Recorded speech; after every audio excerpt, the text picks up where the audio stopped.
កំពូលយុទ្ធសាស្ត្រលក់អនឡាញទាំង5 1. អ្នកលក់អនឡាញ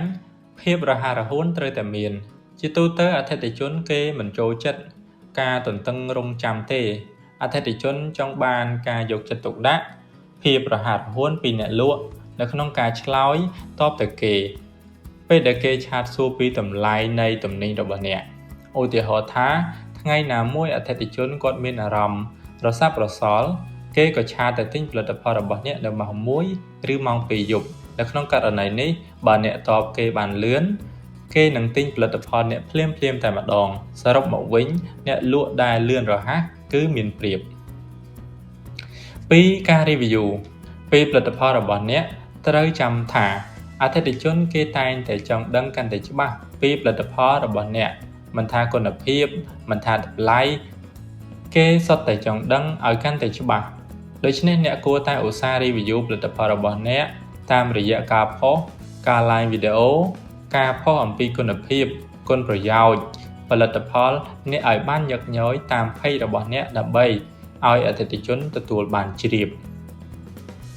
3. ព្យាយាមលក់តាមរយៈការនិយាយទូរស័ព្ទវាបានផលជាងឆាតទៅទៀត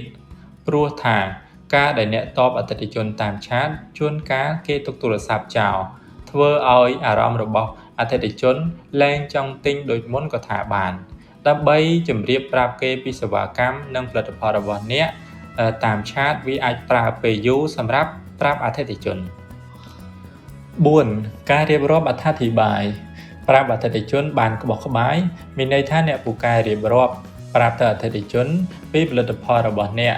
ពេលគេសួរមួយសំណួរមកអ្នកតបទៅវិញបានយកក្បោះក្បាយទៅកាន់អ្នកដែលចង់ទិញ